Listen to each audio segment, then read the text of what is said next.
most people consider themselves animal lovers, and most people go through their day to day, eating animals, and they go through their day to day, not thinking about the impact that has.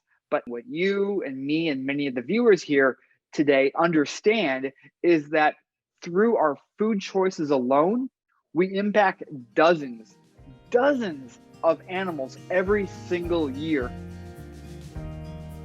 John Oberg, Vegan, A Voice for the Voiceless, Part 1 of 2. Continue watching to find out more.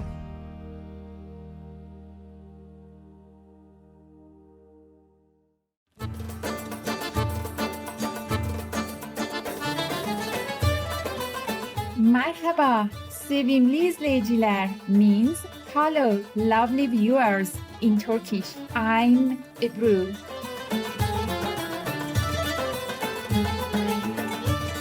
The kind-hearted people of Turkey wish you and our beautiful planet to be filled with peace, harmony, and everlasting bliss.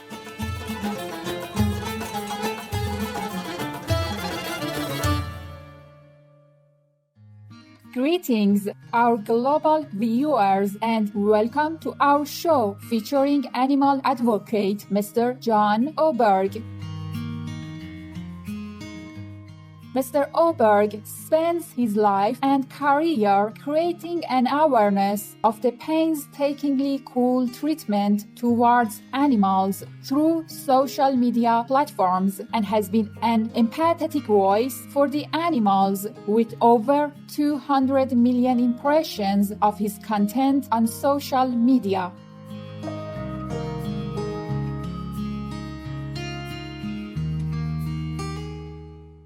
John was born and raised in Detroit, Michigan, and is now living in Richmond, Virginia.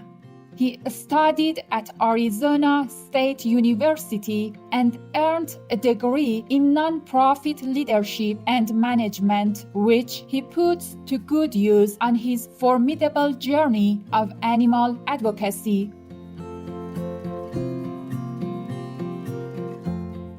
Let's start by hearing how changing to a vegan diet altered John's perspective on animal cruelty. The decision to stop eating animals and to become vegan was the best decision I've ever made in my life. I did it because I didn't want to contribute to animal cruelty anymore. I definitely felt like a weight has been lifted from my shoulders, and it's been a beautiful thing. I feel like I can now live in confidence knowing that my actions from day to day aren't causing unnecessary animal suffering. Because if I'm not willing to cause harm to an animal, why should I pay someone else to cause harm to an animal? And I believe that this is a concept that everybody can get behind, because nobody likes animal cruelty. Nobody wants to support animal cruelty. Unfortunately, most people are unwittingly doing that through their food choices. And so if we can create our food choices centered around the idea of compassion and empathy for others, we can each make a really big difference.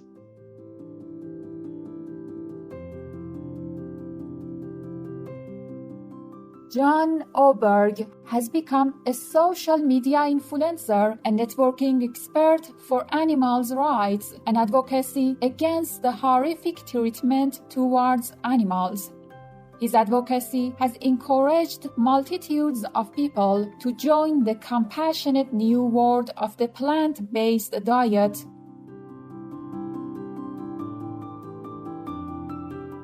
His dream and passion are to see a vegan world here soon, where people have love and empathy for each other, including all the animals, and choose to eat plant-based foods so that animal cruelty can end. Most people consider themselves animal lovers, and most people go through their day to day, eating animals, and they go through their day to day, not thinking about the impact that has. But what you and me and many of the viewers here today understand is that through our food choices alone, We impact dozens of animals every single year, hundreds or probably thousands, potentially even tens of thousands over the course of our lifetime. And so that gives us animal advocates a really big opportunity to make a really big difference for these animals, because each one of us can make a really big impact.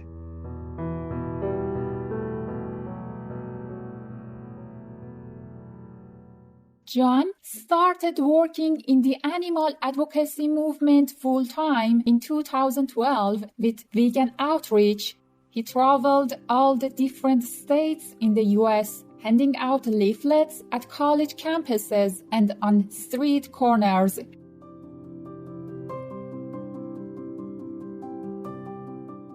He absolutely loved doing this and found such eminent joy within. He did this for several years, sometimes even living out of his car, traveling from one city to the next, dedicated and devoted to spreading information and creating awareness of the inhumane practices in the abattoirs of animal factory farms and the processes of animal livestock raising. Unfortunately, John's time on the road had to end abruptly when his mom was diagnosed with a stage 4 cancer. My mom was my best friend. My mom was everything to me in the world.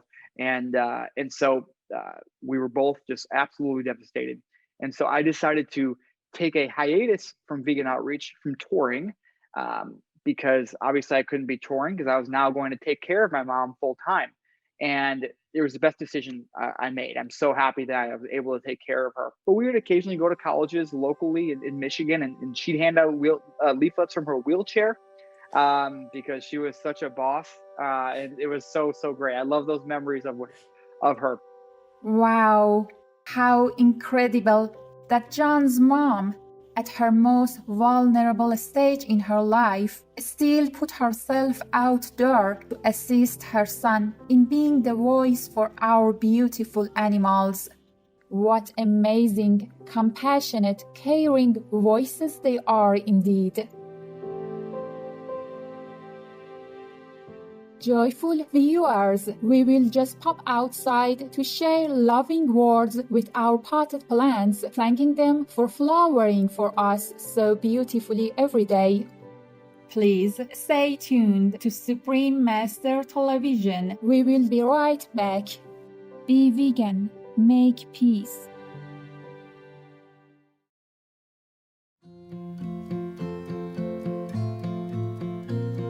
Loving viewers, welcome back to our show as we continue with the advocate and social media influencer, John Oberg.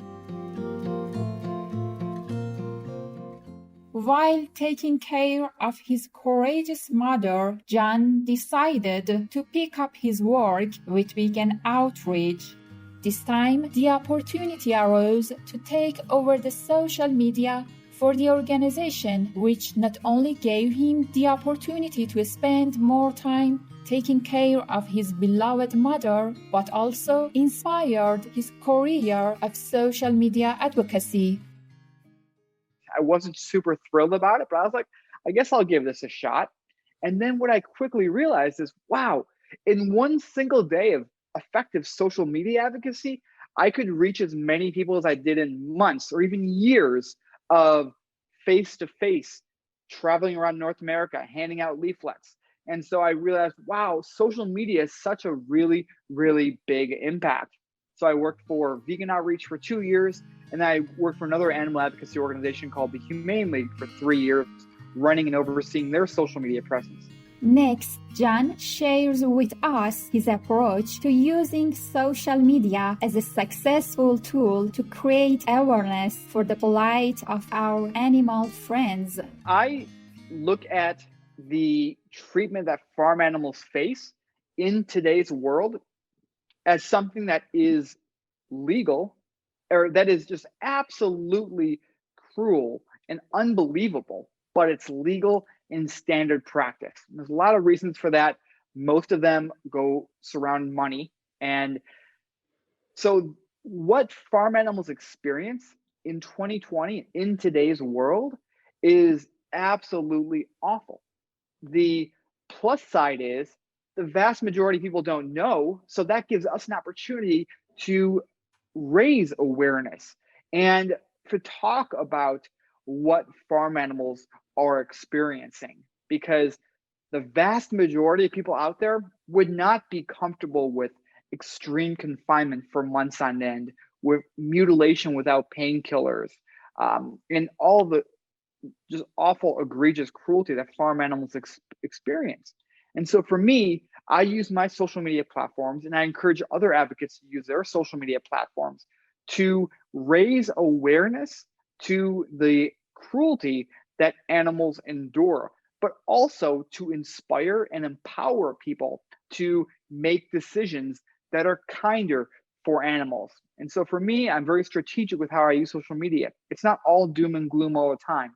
Because if my social media feeds were just a consistent stream of undercover abuse videos, I would have a lot of people start to turn away. So I really try to post a blend of content that isn't going to alienate my audience, that isn't going to make them shy away. I try and sprinkle in the really heavy stuff as much as I can, but also work to inspire and empower my audience. After years of working and observation, John generously shared with us his insightful knowledge of the effectiveness of using social media. Social media really provides us this incredible opportunity, whether it's us as animal advocates or other people fighting for other causes. Social media allows us this great opportunity to spread the word, to raise awareness, to advocate in a way that humans have never been able to advocate before. In the history of humankind, we've never been able to send messages in an instant to any corner of the globe in an absolute instant in massive numbers, day in and day out. So each one of us can reach thousands or even millions of people all over the globe if we're using social media strategically. And again, that goes for the animal protection movement or any movement in general. If you have a cause that's worth fighting for, social media provides this really great opportunity to use your voice.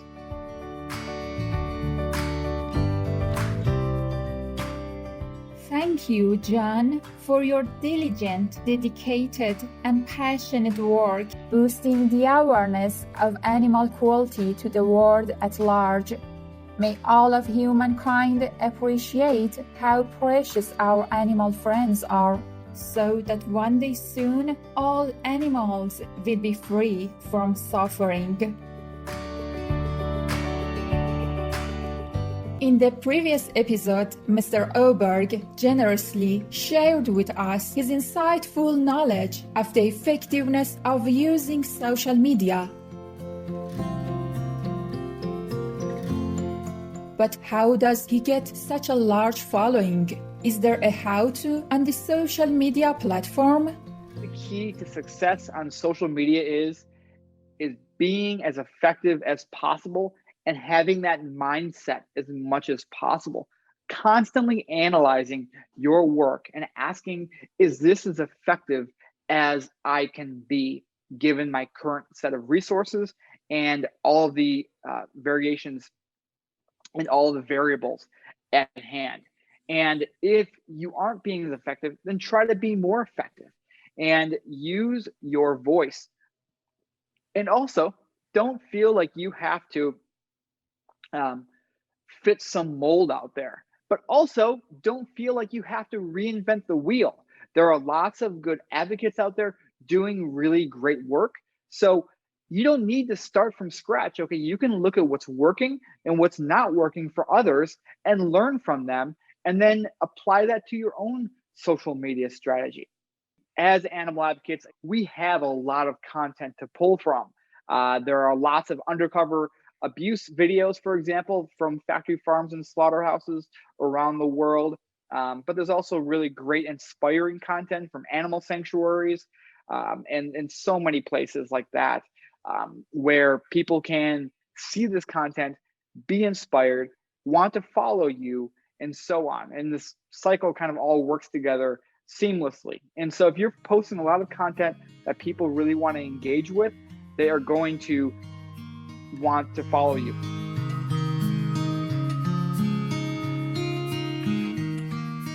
A few years ago, Mr. Oberg decided to establish an account on Patreon, and he kindly shares with us how this has helped to achieve his goals in animal advocacy. Patreon is essentially a platform that allows supporters of individuals, whether they're individual advocates or activists or just anybody in general, to be supported by people who want to support their work. So for me, I have about 200 patrons who believe that the work that I'm doing is important, and so they sign up to become patrons. And many of these patrons are just $5 a month, and it's basically the price of a coffee once per month.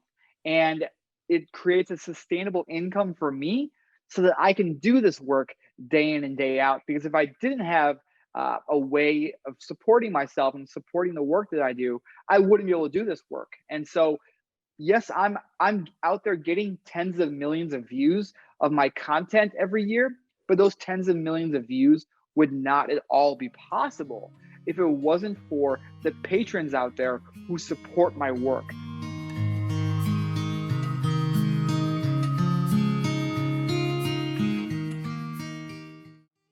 There is no doubt that animal livestock raising is the root cause of climate change. A recent discovery of a new strain of a zoonotic virus with pandemic potential in the abattoirs and pig farming industry is very alarming. The link between animal consumption and global health is becoming a concern. Mr. Oberg shared his thoughts with us. The way that we are treating animals, both literally treating them, but also looking at them as nothing more than commodities, is unsustainable, and it's unhealthy in every possible way. It's unhealthy for ourselves. It's unhealthy mentally to treat animals this way and to turn a blind eye to their suffering.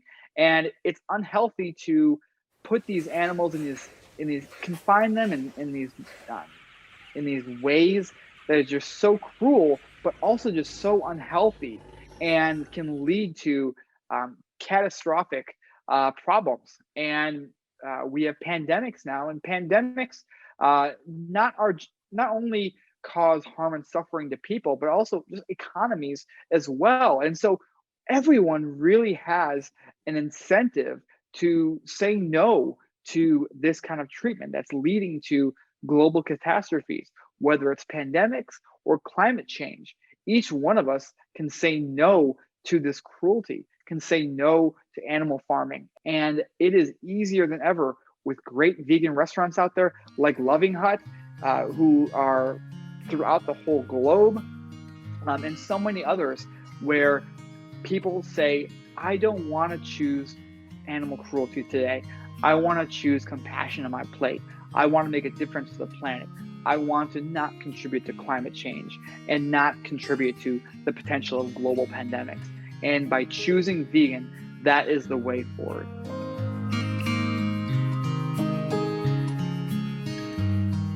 Mr. Oberg also expressed how the world should change to address these crises. The way that the world should change to balance crises and to deal with crises is to have more empathy. We need to have more empathy for others, but not just having empathy and understanding of others, but also getting that empathy to drive behavior change. Because it's not just important for us to think good thoughts and to wish good thoughts or to pray for good thoughts. It's also important for those thoughts to drive our behavior. And for advocates out there or for people, it doesn't matter if you're an advocate or not. If you oppose animal cruelty, for example, or you want to create a kinder world for animals, how do you do that? You change your behavior You choose not to support factory farms. You choose not to support animal farming. You choose the plant-based options out there. You choose to go vegan. And that's how you are going to change the world. So whatever the crisis is, whether it's animal farming, climate change, injustices of any way, the way you change that is through behavior change and inspiring others to change their ways as well. And so each one of us as advocates for whatever cause we believe in, we can exponentially increase the impact that each one of us can have by encouraging others to take action. Lastly, we end our show today with Mr. Oberg's advice on what people who want to promote animal welfare can do themselves. I believe that doing so with a smile is going to get you further than screaming or yelling at people. I think it's very important for us as advocates to really come to people in a way that is going to be effective, reaching people where they are rather than where we want them to be. So for me, I really view social media as a massive way to impact people. That's certainly not the only way that we can impact people and reach people. Traditional media is good, reaching people directly, friends and family, but strangers out there especially, standing on street corners and handing out leaflets, showing people videos, doing all kinds of forms of advocacy, showing people great vegan food. There's so many, there are hundreds of types of great effective vegan advocacy out there. And so what I really recommend doing is in addition to finding community, also trying to find advocacy out there that you can get involved in and see what advocacy speaks most to you. Whatever the advocacy is, if it's effective and it speaks to you, then run with it. A big thank you, Mr. John Oberg, for all that you do to help wake up mankind on this journey to creating a kinder world for animals. We are sincerely grateful for your huge heart and amazing talent on social media.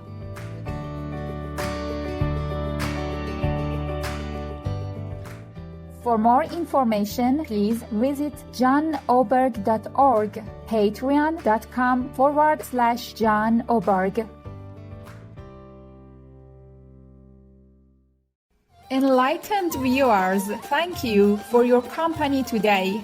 Coming up next is Magical Power is Never Enough to Protect You, Part 1 of 5 on Between Master and Disciples, right after noteworthy news.